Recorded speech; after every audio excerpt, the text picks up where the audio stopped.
Shalom, selamat hari Minggu. Apa kabarnya hari ini? Kak Lasri harap semuanya baik-baik saja. Adik-adik, sudah siap untuk memuji dan memuliakan nama Tuhan hari ini? Tentunya harus siap dong. Nah, kalau sudah siap, sudah dipersiapkan juga belum Alkitab, Kidung Ceria, dan persembahannya? Kalau sudah, Kak Lasri acungkan jempol. Berarti adik-adik sudah siap untuk memuji dan memuliakan nama Tuhan hari ini. Nah, adik-adik, seperti biasa, sebelum kita mengawali ibadah kita pada pagi hari ini, mari kita bersaat teduh sejenak. Saat teduh dimulai.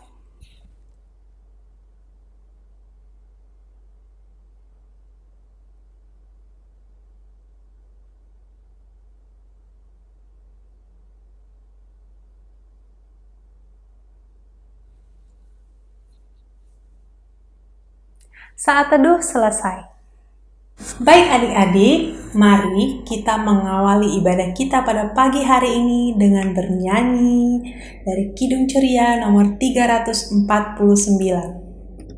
Kidung Ceria nomor 349, kita akan nyanyikan ayat 1 sampai ayat yang kedua dengan judul Semua yang Tercipta. Sudah ketemu? Yuk kita nyanyi sama-sama.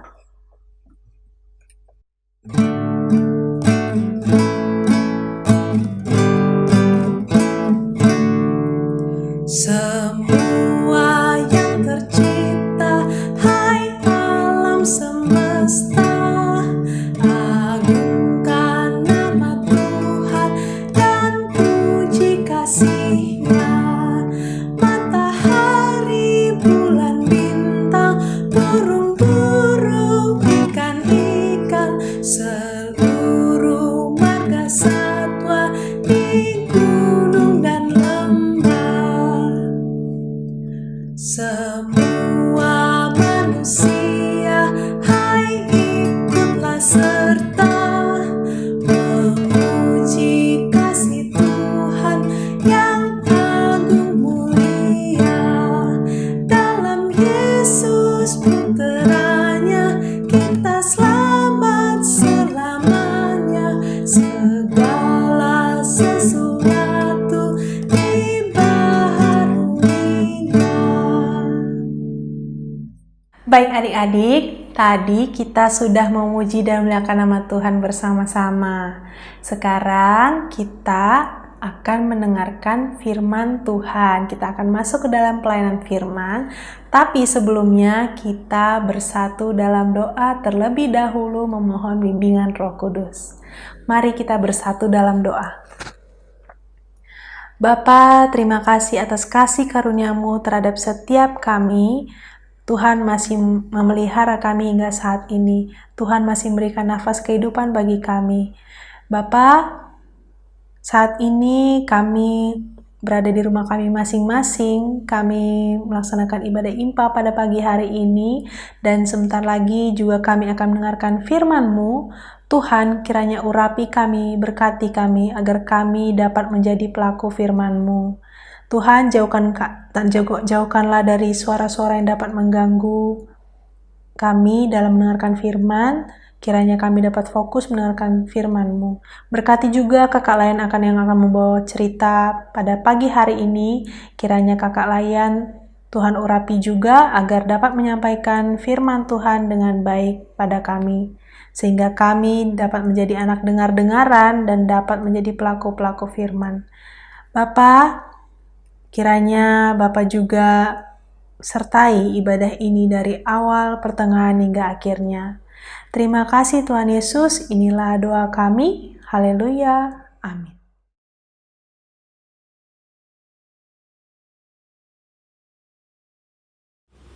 Halo adik-adik, selamat pagi. Apa kabar nih? Adik-adik masih pada sehat-sehat kan? Masih pada semangat kan? Oke. Pembacaan Alkitab kita pada hari ini terambil dari Injil Matius 21 ayat 1 sampai 11. Matius 21 ayat 1 sampai 11. Kalau adik-adik sudah dapat, kakak ajak semuanya untuk bangkit berdiri, lalu kita akan membacanya. Matius 21 ayat 1 sampai 11 dengan judul Yesus dieluk-elukan di Yerusalem. Ketika Yesus dan murid-muridnya telah dekat Yerusalem dan tiba di Betfage yang terletak di Bukit Zaitun, Yesus menyuruh 2 orang muridnya dengan pesan, "Pergilah ke kampung yang di depanmu itu, dan di situ kamu akan segera menemukan seekor keledai betina tertambat dan anaknya ada dekatnya. Lepaskanlah keledai itu dan bawalah keduanya kepadaku. Dan jikalau ada orang menegur kamu, katakanlah, Tuhan memerlukannya. Ia akan segera mengembalikannya." Hal itu terjadi supaya genaplah firman yang disampaikan oleh Nabi. "Katakanlah kepada putri Sion, lihat, rajamu datang kepadamu.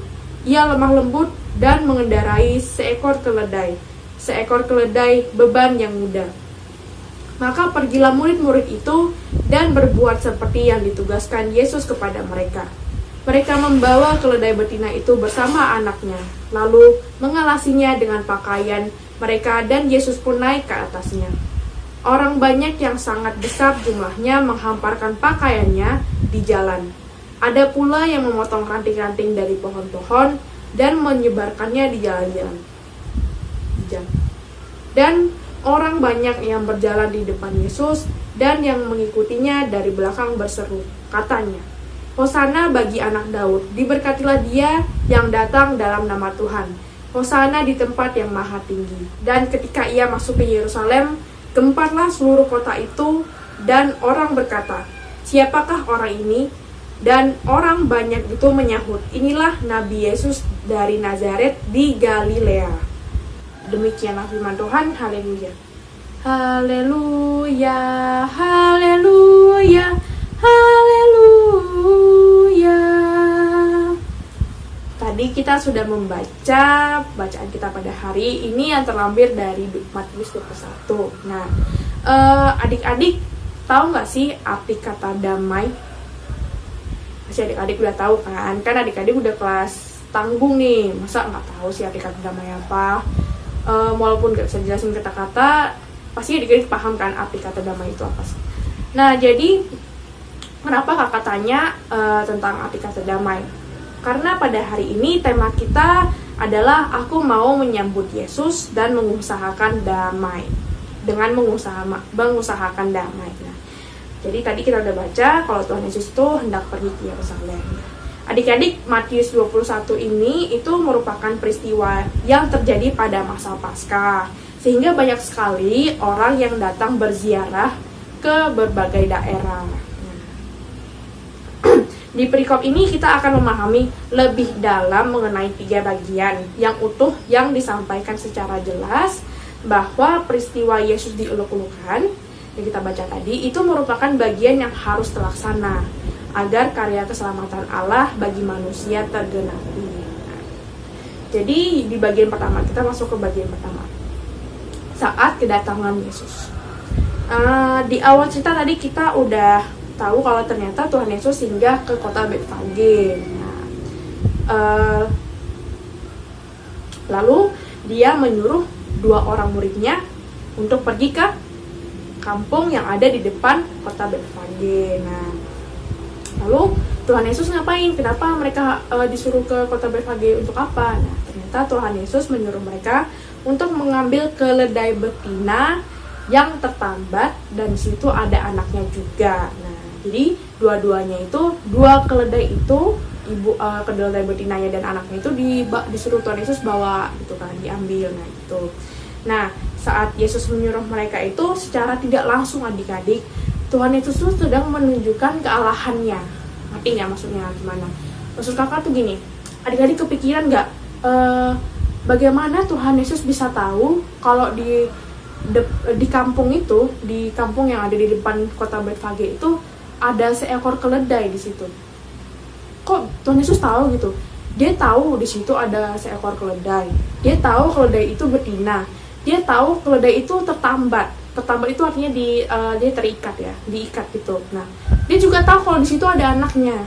Bagaimana Tuhan Yesus bisa tahu? Nah, disitulah Tuhan Yesus menunjukkan bahwa dia adalah Raja Allah yang tahu segalanya. Dia bahkan mungkin tidak dikasih tahu oleh siapa-siapa, dia tahu sendiri gitu loh. Kalau manusia mana bisa tahu gitu kan, nebak-nebak, ngasal gitu kan. Tuhan Yesus tahu itu ada di situ. Dan nah, jadi setelah itu pada ayat ketiga ya, adik-adik, Tuhan Yesus itu berpartisipasi agar kedua muridnya itu nggak dikira mencuri keledai itu. Nah, maka Tuhan Yesus bilang pada mereka, kalau ada yang menegur gitu, ada yang bertanya, bilang Tuhan membutuhkannya dan ia akan segera mengembalikannya. Nah, adik-adik nih, ini adalah pelajaran besar buat kita semua ya, termasuk kakak sendiri nih. Saat Tuhan Yesus bilang begitu, dia itu sedang menunjukkan bahwa dia adalah Raja Damai. Ngerti nggak? Jadi coba adik-adik bayangin kalau misalnya Tuhan Yesus gak bilang gitu ke muridnya, apa yang terjadi di kampung itu. Nah, jadi kalau misalnya Tuhan Yesus gak bilang gitu, gak berpartisipasi, gak bilang, nanti kalau ada yang negor, bilang gini ya, nah gitu kan. Nah, dua orang ini pergilah ke kampung itu kan. Nah, habis itu kemudian dia, dua orang murid ini ngambil nih keledainya. Pasti orang-orang di kampung itu marah kan. Kenapa? Mereka bakal dikira pencuri. Nah, jadi supaya mereka nggak dikira pencuri, Tuhan Yesus bilang gitu. Nanti kalau ada yang negor, bilang. Nah, Tuhan Yesus akan mengembalikannya. Tuhan Yesus butuh. Nah, secara tidak langsung itu Tuhan Yesus menjaga kedamaian juga di sana, supaya tidak terjadi perkelahian, supaya tidak ada percekcokan, tidak ada masalah. Tuhan Yesus bilang gitu ke mereka. Nah, jadi terciptalah damai di sana, tetap damai, tidak ada masalah yang terjadi. Dan keledai itu pun dapat dipinjam oleh Tuhan Yesus, dipakai Tuhan Yesus. Kemudian dari kejadian itu tuh kita bisa belajar dari Tuhan Yesus. Tuhan Yesus berjanji dia akan mengembalikannya lagi gitu kan, mengembalikan keledai itu. Emang gak diceritakan dalam Alkitab pengembalian keledai itu, tapi Tuhan Yesus janji dan keledai itu akan sampai di tangan ke pemiliknya lagi gitu kan. Jadi Tuhan Yesus saja berani berjanji dan dia kembalikan keledai yang dia pinjam itu. Nah, gimana dengan manusia gitu? Manusia atau adik-adik sendiri, kita sebagai umat Tuhan Yesus, umat gereja yang percaya kepada dia. Apakah kita nggak bisa gitu, mengikuti bagaimana Tuhan Yesus pada saat itu melakukan kejujuran? Dia mengembalikan keledai yang ia pinjam, yang dia pakai dari kampung itu. Nah, misalnya aja deh, katanya nih adik-adik kalau pinjam barang, ngembaliin nggak barangnya? Tah, adik-adik minjem sama siapapun itu, mama, papa, atau kakak, atau adik, atau minjem sama temen kah, penghapus, minjem dong penghapusnya, pakai, lupa ngembaliin. Lupa itu benar-benar lupa ngembaliin, atau wah ini penghapus bagus banget nih, buat aku aja lah gitu kan. Paling dia lupa kalau misalnya penghapusnya hilang gitu. Gimana dong? Pernah nggak adik-adik kayak gitu? Ya semoga aja sih nggak pernah ya. Semoga aja nggak pernah adik-adik nggak pernah, karena kalau adik-adik begitu itu artinya adik-adik mencuri kan gitu. Oke, kita lanjut. Oke, di bagian kedua adalah nubuat dan penggenapan akan karya keselamatan yang harus dijalankan. Di bagian ini Yesus menegaskan bahwa yang dilakukannya merupakan bagian dari penggenapan nubuat para nabi yang menyatakan bahwa Mesias akan datang dengan lemah lembut dan mengendarai keledai. Nah, tadi kita udah bahas tentang keledai kan. Pada zaman itu tuh, pada zaman-zamannya itulah ya, keledai itu merupakan hewan yang sering dipakai yang digunakan oleh raja-raja gitu kan. Nah, karena itu kata Bapak William Barclay, nah ini bapaknya, ini fotonya. Nah, dia itu, kalau kalian nggak tahu, ini bapak ini adalah seorang penulis di Skotlandia. Sekaligus dia juga presenter radio dan TV. Nah, ternyata dia itu seorang menteri gereja di Skotlandia. Dan dia juga adalah profesor di Universitas Glasgow. Nah, adik-adik pernah nggak ke Skotlandia? Wah, kakak belum pernah ya adik-adik. Ya, semoga aja kita bisa ke Skotlandia deh. Oke, jadi kata si Bapak William Barclay ini, dia bilang itu ternyata keledai itu bukanlah hewan yang hina. Nah, keledai adalah hewan yang lemah lembut dan sebagai simbol kemanusiaan dan kedamaian. Jadi para raja atau pemimpin itu sering menggunakan keledai ini untuk situasi damai. Untuk situasi damai aja adik-adik. Nah, jadi kemudian kalau mereka pakai kuda, itu artinya mereka menunjukkan situasi perang. Jadi kalau pakai keledai itu hanya untuk situasi damai aja ya. Kalau pakai kuda itu artinya mereka untuk dalam situasi perang. Jadi kalau misalnya adik-adik nonton film yang perang-perangan itu mungkin ya adik-adik belum sempat nonton karena umur adik-adik belum cukup ya gitu. Ada perang-perangan nih biasanya memang mereka pakai kuda kan. Jadi ternyata kuda itu menunjukkan situasi perang. Di situ kita belajar tentang kuda. Jadi ketika Yesus menggunakan keledai, ia hendak menyatakan status dirinya sebagai Mesias, sang Raja Damai. Nah, kan dia pakai keledai kan. Kan keledai tadi simbolnya kedamaian juga. Kakak jadi teringat nih sama film-film yang ada princess-princessnya gitu ya. Film apa ya? Oh ini, film Aladdin. Adik-adik tahu nggak cerita Aladdin gimana? Kayaknya pasti adik-adik udah tahu lah ya cerita Aladdin gimana. Jadi pas Aladdin datang ke kerajaan Putri Yasmin dengan apa yang dia punya setelah dia minta sama jinnya itu, jin yang warna biru itu tuh. Nah, dia datang itu nggak menggunakan keledai kan. Dan dia itu datang menggunakan apa ya? Kalau nggak salah waktu itu gajah deh kakak ingat. Iya, gajah waktu itu. Dan dia itu datang ke tempat kerajaannya Putri Yasmin bukan untuk damai, bukan untuk membawa kedamaian ya. Dia tujuan dia untuk pergi ke kerajaannya Putri Yasmin itu untuk apa?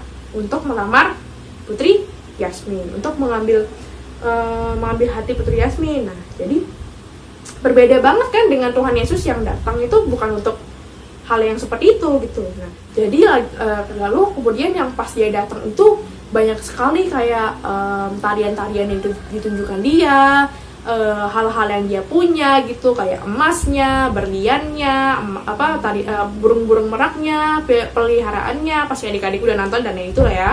Dan itu banyak musiknya juga sangat meriah gitu kan. Beda banget dengan Tuhan Yesus yang datang dengan kedamaian. Tadi yang kita udah baca kan. Nah, dari situ kita bisa membedakan raja duniawi dengan raja damai itu beda. Nah, tadi Aladdin dengan Tuhan Yesus itu beda banget gitu kan. Raja apapun lah raja yang ada di dunia ini dengan raja Mesias kita, raja damai kita itu berbeda sekali ya adik-adik.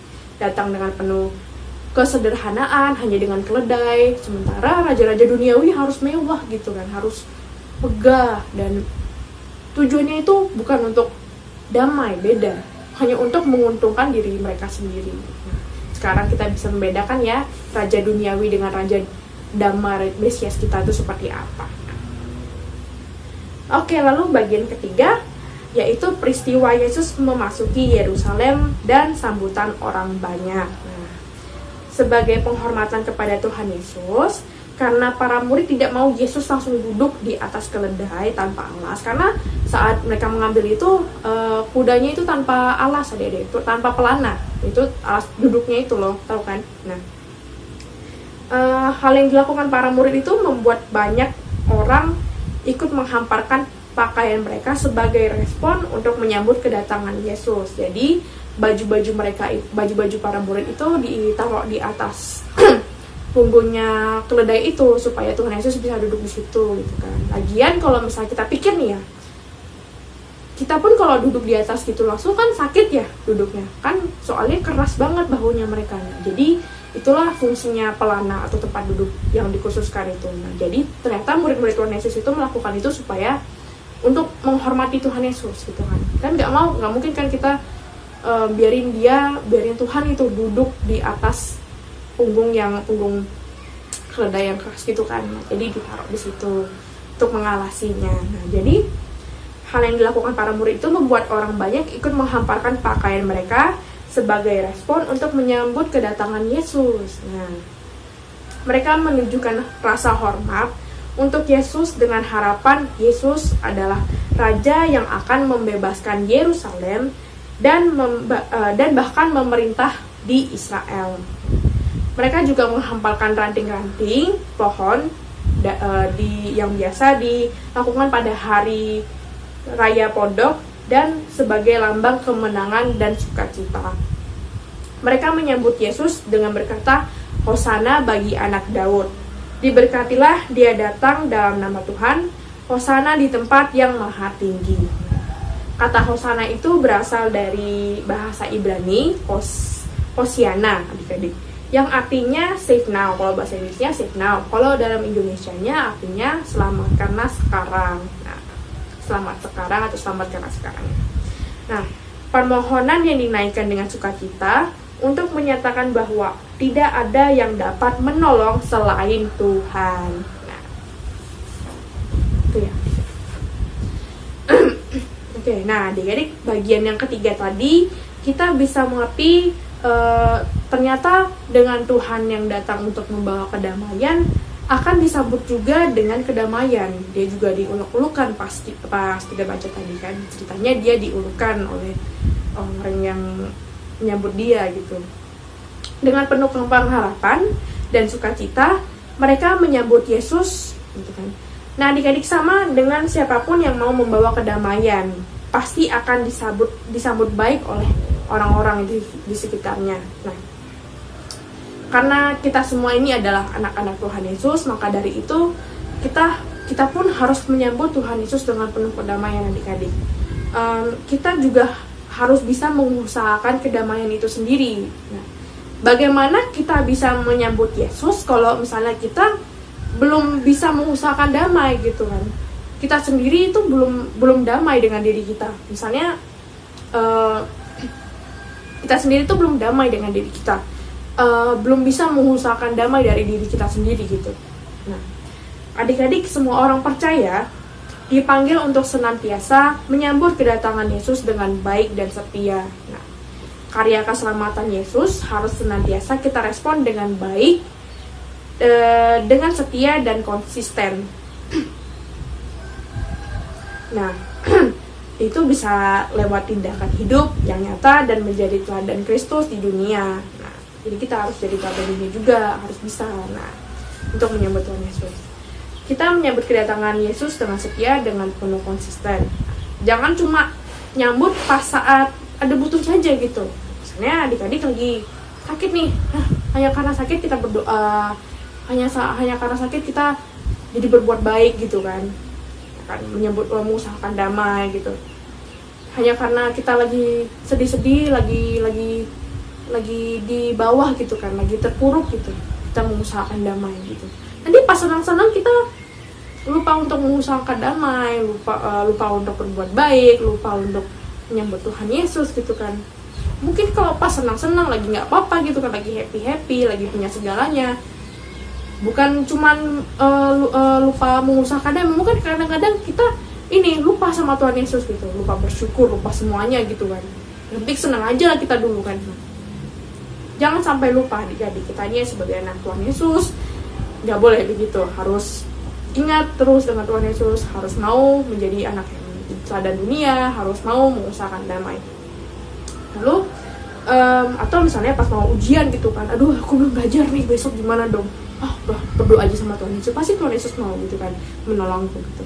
Mana bisa kayak gitu, nggak bisa adik-adik. Nah, lalu sekarang adik-adik, kakak mau tanya nih. Jadi dengan apa yang kakak jelasin tadi, maukah adik-adik menyambut Yesus dengan setia, gitu kan? Dengan konsisten yang kakak bahas tadi? Adik-adik setiakah?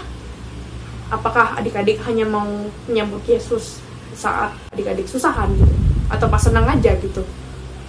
Apakah adik-adik mau, gitu kan? Setia dan konsisten. Jadi setiap saat adik-adik mau menyambut Tuhan. Pasti adik-adik mau kan? Adik-adik kan Tuhan Yesus. Gitu.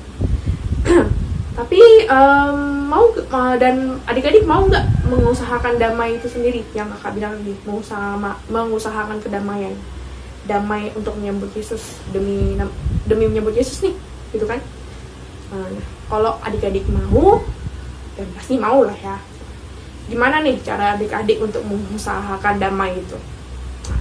Kalau kakak nih ya, kakak ada cerita sih. Kakak punya cara sendiri untuk mengusahakan damai itu. Jadi misalnya gini, pagi-pagi nih, kan kalau pagi-pagi mamanya kakak ini pergi ke pasar nih. Nah, jadi tugas rumah itu biasanya kakak yang ngerjain, kayak bersihin rumah, nyapu, ngepel, cuci piring gitu kan. Itu kakak nih. Jadi kalau misalnya mama kakak udah pulang dari pasar, itu udah harus bersih semuanya, udah harus ya udah dibersihkan lah, piring udah bersih, udah dicuci semua, lantai udah dipel gitu kan.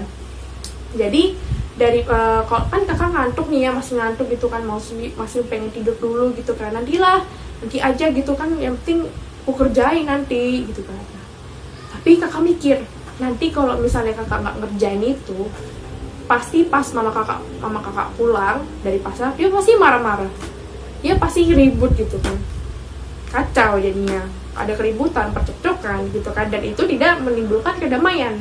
Nah, lawan katanya dong dari damai gitu kan. Nah, jadi kakak daripada kakak dimarahin nanti ada kayak gitu, kakak cucilah piringnya dulu, bersihkan semuanya yang harus kakak kerjakan itu. Jadi maksud kakak bakal mengerjakan kewajiban kakak dulu. Nah, daripada nanti terjadi keributan. Jadi itulah cara kakak mengusahakan damai dengan mencegah agar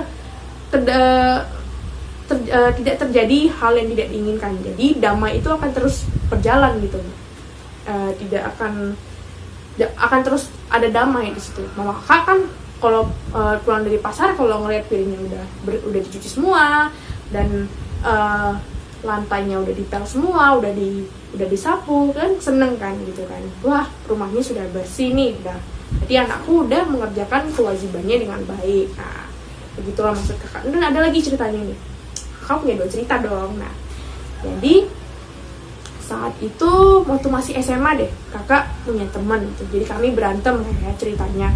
Ya, kakak berantem sama dia. Dan asal kakak ngeliat dia tuh, kesel kali gitu. Kayak pengennya marah aja gitu loh. Dan ya pas masalahnya itu karena kami berdua sama-sama salah, egois gitu kan. Kami mau menang sendiri gitu loh. Aku yang benar gitu, dia salah. Nah, dia juga nganggap kakak salah. Nah, jadi kan setiap kakak ketemu dia tuh rasanya tuh emosi terus tuh, pengennya marah gitu kan.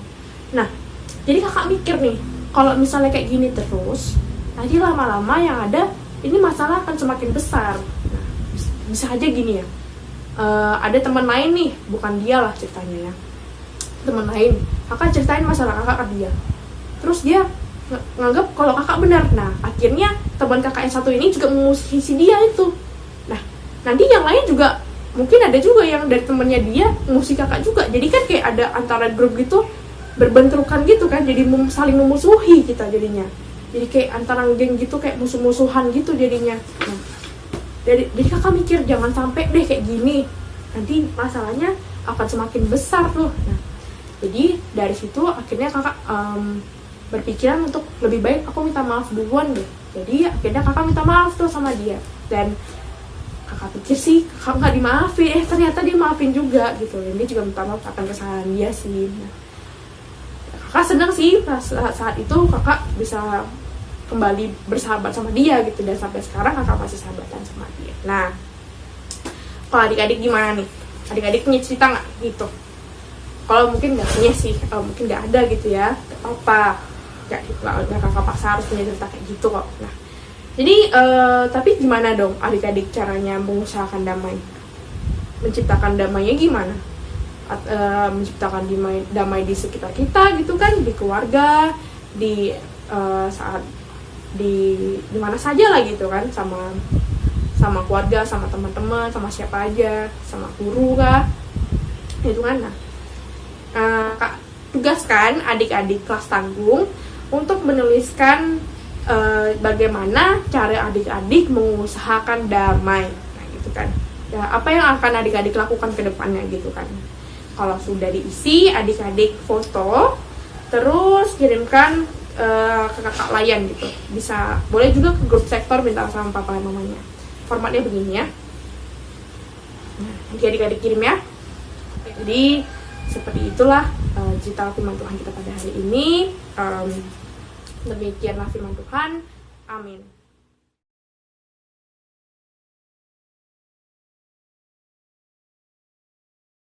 Nah, adik-adik, tadi sudah mendengarkan cerita dari kakak Layan, bukan? Ingat ya, cerita dari kakak Layan tadi jangan hanya didengar saja, tapi juga dilakukan dalam kehidupan sehari-hari. Baik adik-adik, mari kita respon firman Tuhan yang sudah kita dengar tadi sambil mengumpulkan persembahan. Dan kita angkat pujian dari Kidung Ceria nomor 160.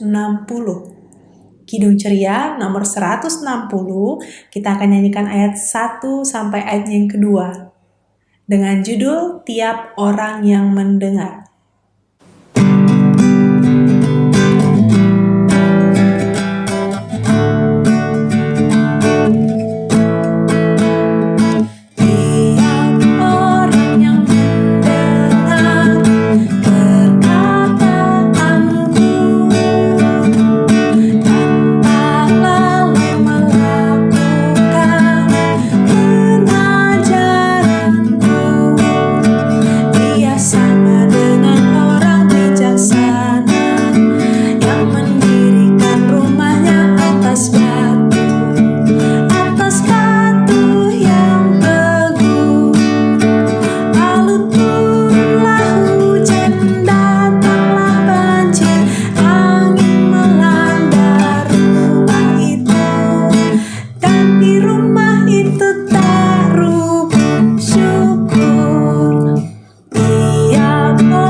Adik-adik, kita akan menutup ibadah kita pada hari ini. Sekarang saatnya kita berdoa syafaat.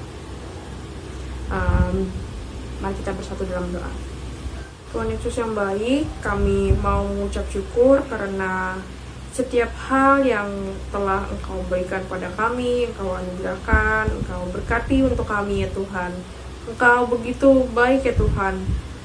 Kami mau berterima kasih atas firman yang sudah kami dengarkan pada hari ini ya Tuhan. Kami belajar untuk mau menyambut Tuhan dengan mengusahakan kedamaian ya Tuhan.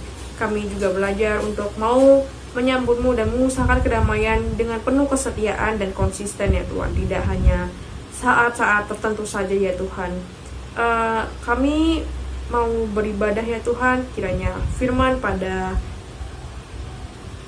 kami mau berdoa ya Tuhan, kiranya firman pada hari ini terus melekat pada kami ya Tuhan, dan dapat kami lakukan untuk hari-hari lepas ke depannya ya Tuhan.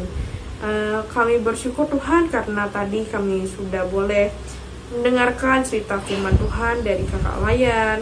Kami sudah menjadi anak yang dengar-dengaran, anak yang baik ya Tuhan, fokus dengan ibadah yang kami jalani tadi ya Tuhan. Tuhan Yesus, Engkau telah memberikan banyak sekali berkat dalam hidup kami. Kami terus berdoa agar kiranya Tuhan mau memberkati kami agar terus sehat ya Tuhan, agar kesehatan kami terus terjaga ya Tuhan.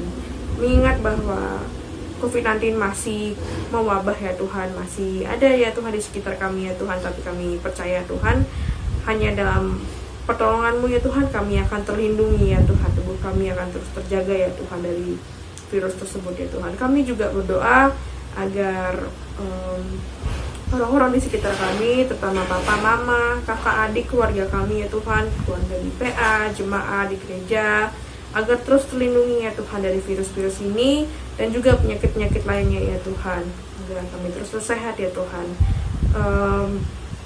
Kami juga mau berdoa untuk gereja kami GPIB Zebulon. Kami semua rindu ya Tuhan beribadah impa ya Tuhan di gereja Zebulon ya Tuhan. Kami sangat bersyukur, tapi kami sangat bersyukur ya Tuhan karena ada cara lain untuk tetap beribadah ya Tuhan, walaupun tidak beribadah di gereja ya Tuhan. Tuhan kami berdoa,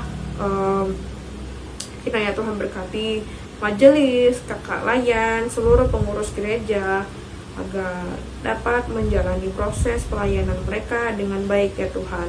Tuhan lindungi mereka agar tidak ada yang menghalangi mereka untuk melayani-Mu ya Tuhan. Kami berdoa untuk negara kami Indonesia ya Tuhan. Lindungilah negara kami ini ya Tuhan. Kami juga berdoa untuk pemimpin-pemimpin negara kami ya Tuhan, mulai dari presiden ya Tuhan, wakil presiden, para menteri, para pejabat ya Tuhan. Kami berdoa agar mereka ya Tuhan dapat bekerja dengan hati yang bijaksana ya Tuhan, sehingga negara ini terus maju ya Tuhan, dan tidak goyah ya Tuhan, terus bertahan ya Tuhan. Kami berdoa untuk keluarga dan teman-teman kami ya Tuhan. Juga kami berdoa untuk persembahan yang sudah kami berikan tadi ya Tuhan. Kiranya persembahan yang telah kami berikan itu dapat dipakai untuk pelayanan gereja dengan baik ya Tuhan. Seutuhnya dipakai ya Tuhan. Ya Tuhan, doa yang kami sampaikan ini kami serahkan kepada Tuhan dan semua atas kehendak-Mu ya Tuhan. Inilah doa kami ya Tuhan, yang kami alaskan dalam nama-Mu Tuhan Yesus Kristus yang telah mengajarkan kami berdoa bersama-sama. Bapa kami yang di surga, dikuduskanlah nama-Mu, datanglah kerajaan-Mu, jadilah kehendak-Mu di bumi seperti di surga. Berikanlah kami pada hari ini makan kami yang secukupnya, dan ampunilah kami akan kesalahan kami, seperti kami juga mengampuni orang yang bersalah kepada kami. Dan janganlah membawa kami ke dalam percobaan, dan lepaskanlah kami daripada yang jahat. Engkau yang punya kerajaan dan kuasa dan kemuliaan sampai selama-lamanya. Bapa, terima kasih. Bapa,